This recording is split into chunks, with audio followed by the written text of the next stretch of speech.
Hello बच्चों, स्वागत है आप सभी का आपके अपने YouTube चैनल गणेशाय वर्ल्ड पर, जहां आप पढ़ते हैं 11 12 physics chemistry absolutely for free और आपके सारे डाउट होते हैं क्रिस्टल क्लियर, है ना। होते हैं कि नहीं होते? बिल्कुल होते हैं। और जो नहीं होते हैं उनको आप कमेंट में लिखकर बता सकते हो कि सर ये डाउट हमारा क्लियर नहीं हुआ। ठीक है, तो चलिए आज का हम टॉपिक शुरू करते हैं। क्या होने वाला है आज का टॉपिक? आज का हमारा टॉपिक होने वाला है कूलाम के नियम के सदिश रूप। क्या होने वाला है? कूलाम का नियम का सदिश रूप। सदिश, सदिश का मतलब क्या होता है? सदिश का मतलब होता है दिशा और परिमाण दोनों। सदिश का मतलब क्या होता है? दिशा और परिमाण दोनों। तो जैसा कि आप जानते हैं कि परिमाण के बारे में हम पिछली क्लास में देख चुके हैं कि सदिश जो कूलाम का नियम है उसका परिमाण क्या होता है? F बराबर 1/4πε0 Q1 Q2/r²। ये तो हो गया न्यूटन, ये तो हो गया अकेला कूलाम के नियम जो है उसका परिमाण। अब हमें मुख्य फोकस किस पर करना है? मुख्य फोकस हमें दिशा पर करना है। तो चलिए शुरू करते हैं कूलाम के नियम का सदिश रूप। इसमें हम क्या करेंगे? इसमें हम सबसे पहले एक समतल लेंगे। क्या लेंगे? समतल। हमने एक XY सतह का एक क्या लिया है? समतल। XY सतह का एक क्या लिया है? समतल। इसमें दो बिंदु आवेश, एक बिंदु आवेश है Q1 और दूसरा बिंदु आवेश कौन सा है? दूसरा बिंदु आवेश है Q2। एक समतल लिया जिसमें हमने दो बिंदु आवेश रखे हैं। पहला बिंदु आवेश कौन सा है? Q1 और दूसरा बिंदु आवेश कौन सा है? Q2। अब ये यदि हम यहां से Q1 का स्थिति सदिश देखें जो हम क्या लेंगे? R1 vector. R1 वेक्टर क्या है? Q1 का स्थिति सदिश। R1 वेक्टर क्या है? Q1 का स्थिति सदिश। और R2 वेक्टर क्या है? R2 वेक्टर है Q2 का स्थिति सदिश। R2 वेक्टर क्या है? Q2 का स्थिति सदिश। इसको हम यहां लिख भी सकते हैं कि R1 वेक्टर जो आपने लिखा है ये क्या है? ये है Q1 का स्थिति सदिश। क्या है? Q1 का स्थिति सदिश। और R2 वेक्टर क्या है? R2 वेक्टर है Q2 का स्थिति सदिश। R2 वेक्टर क्या है? R2 वेक्टर है Q2 का स्थिति सदिश। अब यदि हम देखें कि Q1 के सापेक्ष Q2 का स्थिति सदिश तो क्या होगा? R12। क्या होगा? R12 vector. R12 वेक्टर क्या है? Q1 के सापेक्ष Q2 का स्थिति सदिश। R12 वेक्टर क्या है? Q1 के सापेक्ष Q2 का स्थिति सदिश। और यदि हम देखें R21 वेक्टर, क्या देखें? R21 vector. तो R21 वेक्टर क्या है? Q2 के सापेक्ष Q1 का स्थिति सदिश। समझ में आया नहीं है? तो R12 वेक्टर। R12 वेक्टर क्या है? Q1 के सापेक्ष Q2 का स्थिति सदिश। क्या है? Q1 के सापेक्ष Q2 का स्थिति सदिश। और हमने देखा कि R21 वेक्टर क्या है? तो R21 वेक्टर है Q2 के सापेक्ष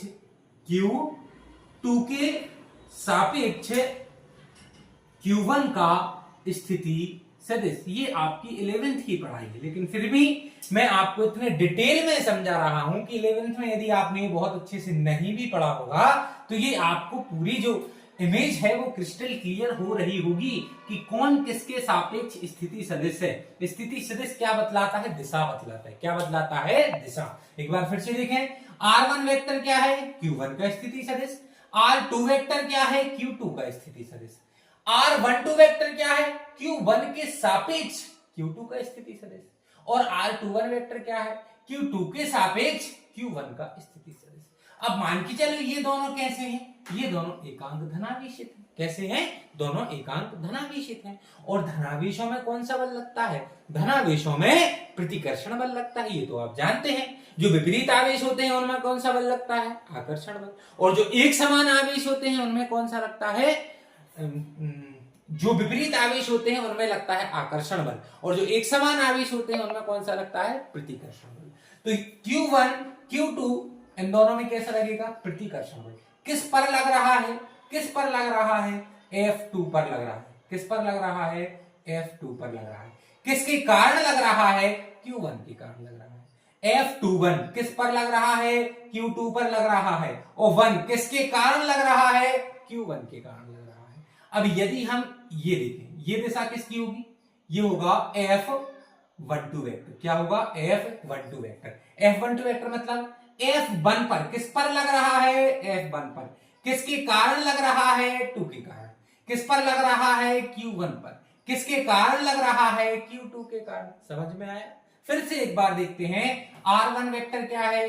Q1 का स्थिति सदिश। R2 वेक्टर क्या है? Q2 का स्थिति सदिश। R12 वेक्टर क्या है? Q1 के सापेक्ष Q2 का स्थिति सदिश। और R21 वेक्टर क्या है? Q2 के सापेक्ष Q1 का स्थिति सदिश। अब Q1 दोनों कैसे हैं? दोनों धनावेशित हैं। तो Q1 Q2 को क्या करेगा? प्रतिकर्षण। और इस प्रतिकर्षण के कारण इन पर क्या लगेगा? बल। कौन सा बल लगेगा? F21। F21 मतलब Q2 पर किसके कारण? 1 के कारण। और F12 क्या है? F1 पर किसके कारण? 2 के कारण।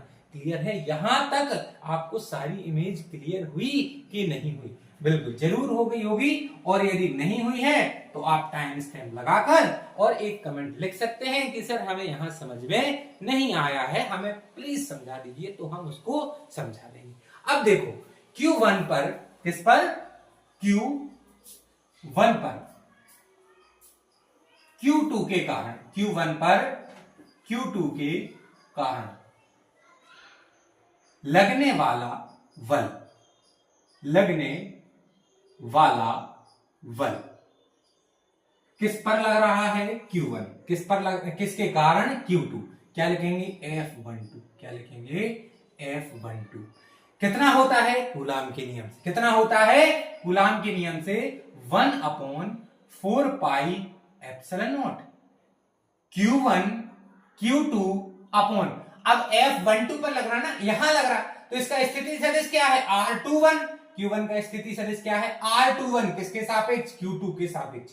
Q2 के सापेक्ष Q1 का स्थिति सदिश क्या है? R21। ये देखो Q2 के सापेक्ष Q1 का स्थिति सदिश क्या है? R21। तो यहां क्या आएगा?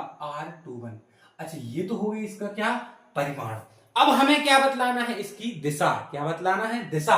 और दिशा हम किससे बतलाते हैं? दिशा हम किससे बतलाते हैं? आपको याद होगा, दिशा हम बतलाते हैं एकांक सदिश।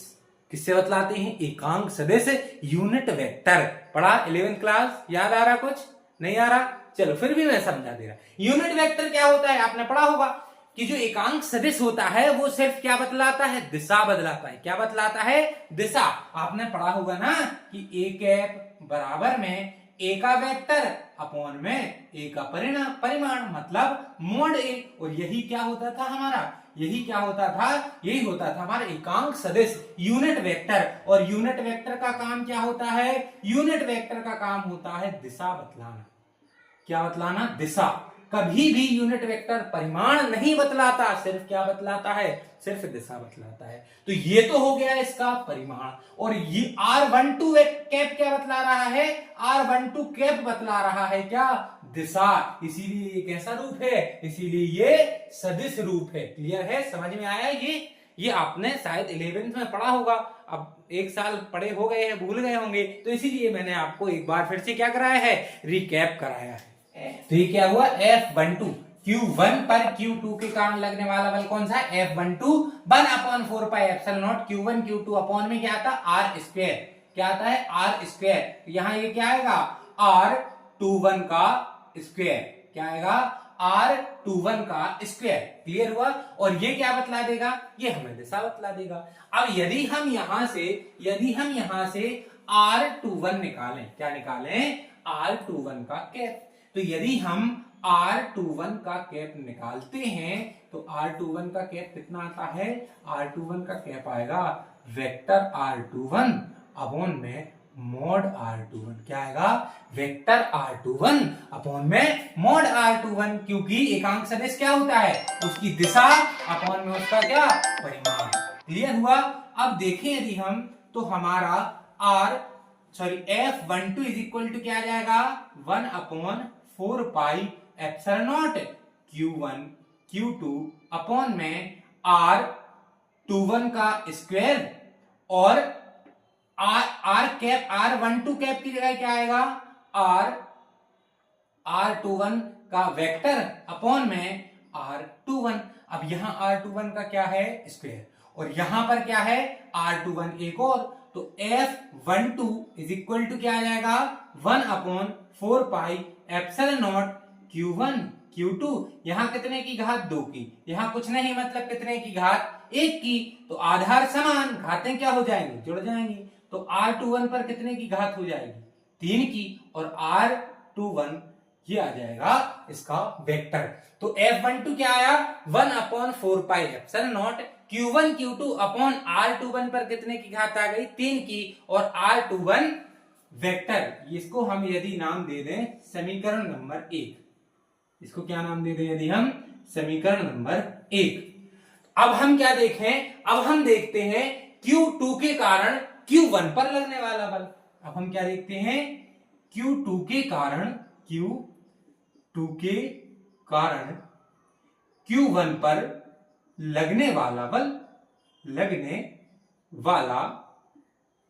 अब ये तो आप बहुत आसानी से बतला सकते हो कि कितना होगा F21 वेक्टर बराबर 1/4 pi epsilon not Q1 Q2 upon, अब 2 पर 1 का निकाल रहे हैं, किस पर निकाल रहे हैं 2 पर निकालना है 1 के कारण, तो इसका स्थिति सदिश क्या है R12, क्या है R12, तो यहां क्या आ जाएगा R12 का स्क्वायर और R12 का कैप, क्या आ जाएगा R12 का कैप, जहां R12 कैप की वैल्यू क्या है R12 कैप की वैल्यू है R वेक्टर R12 अपॉन में R12 का मोड। तो यदि यहां आप देखोगे तो यहां पर भी हमारी स्थिति वही बनेगी कि 1/4 पाई एप्सिलॉन नॉट।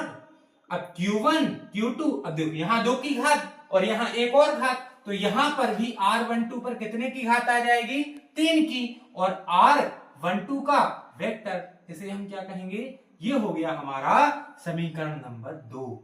और जो समीकरण 1 और समीकरण 2 है यही तो हमारे क्या है कूलाम के नियम के सदिश रूप। समीकरण 1 यहां आप देख रहे हो ये क्या है, ये है परिमाण और ये क्या है दिशा, ये क्या है परिमाण और ये क्या है दिशा, तो हमें परिमाण भी मिल गई और दिशा भी मिल गया, इसलिए ये क्या हो गया कूलाम के नियम का सदिश रूप।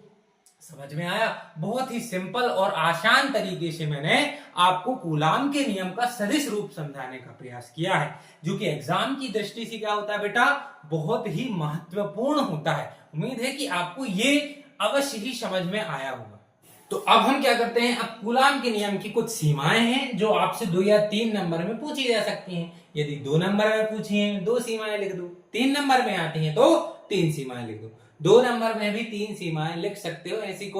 ऐसा नहीं है कि लिख दोगे तो अनर्थ हो जाएगा, नहीं, आप 2 नंबर में 3 लिख सकते हो, 3 में 4 लिख सकते हो, कोई दिक्कत नहीं है। सबसे पहली सीमा क्या है, सबसे पहली सीमा है कि यह केवल और केवल बिंदु आवेशों के लिए सत्य है।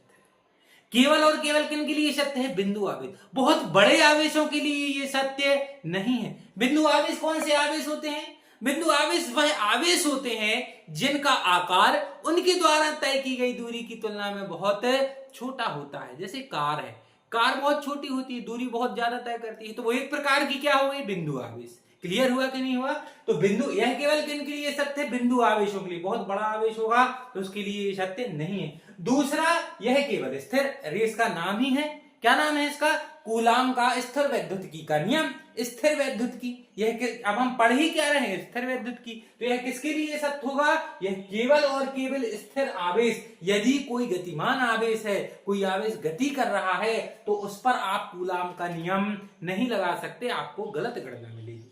तीसरा, यह 10⁻⁻15 मीटर 10⁻15 की घात मीटर से कम दूरी पर स्थित आवेशों के लिए सत्य नहीं है। मतलब यदि आवेश बिल्कुल चिपके हैं एक दूसरे से 10⁻15 की घात मीटर से इनकी दूरी क्या है कम, तो उसके लिए भी सत्य नहीं है। और बहुत अधिक दूरी पर यदि कोई आवेश स्थित है तो उसके लिए भी ये सत्य नहीं है। हम गणना तो कर लेते हैं कूलाम के नियम से, लेकिन हमें यदि आवेश बहुत अधिक दूरी पर रखे हों तो उसकी हमें सटीक गणना जो है वह इस नियम के द्वारा हमें नहीं मिलती है। तो ये चार प्रमुख जो हैं वो सीमाएं हैं। पहली कौन सी है? यह केवल बिंदु आवेशों के लिए सत्य है। दूसरी, यह केवल स्थिर आवेशों के लिए सत्य है। तीसरी, यह 10⁻15 की घात मीटर से कम दूरी पर स्थित आवेशों के लिए सत्य नहीं है। और चौथी क्या है? यह बहुत अधिक दूरी पर स्थित आवेशों के लिए भी सत्य नहीं है। उम्मीद है कि आपको पूरा का पूरा कूलाम का नियम जो हमने लास्ट क्लास में पढ़ा, आज का कूलाम के नियम का सदिश रूप एवं कूलाम के नियम की जो सीमाएं हैं ये बहुत अच्छी तरीके से समझ में आई होंगी। यदि आप ये कंप्लीट कर लेते हो कूलाम का नियम, कूलाम का यदि कूलाम का नियम, कूलाम के नियम का सदिश रूप और कूलाम के नियम की सीमाएं, तो इससे संबंधित 110% आपके पेपर में एक क्वेश्चन देखने को मिल जाएगा, चाहे वह सदिश रूप से आए, चाहे वह कूलाम के नियम से आए, चाहे वह सीमाओं से आए। यदि ये कंप्लीट कर लिया तो आपने 4 से 5 नंबर मानो की बोर्ड में छाप दिए, पक्के कर लिए। क्लियर है? समझ में आया? ऐसे ही बने रहने के लिए बहुत बहुत धन्यवाद। और जल्दी से इस वीडियो को एक लाइक कर दो, एक प्यारा सा कमेंट लिख दो। आपका बहुत बहुत धन्यवाद।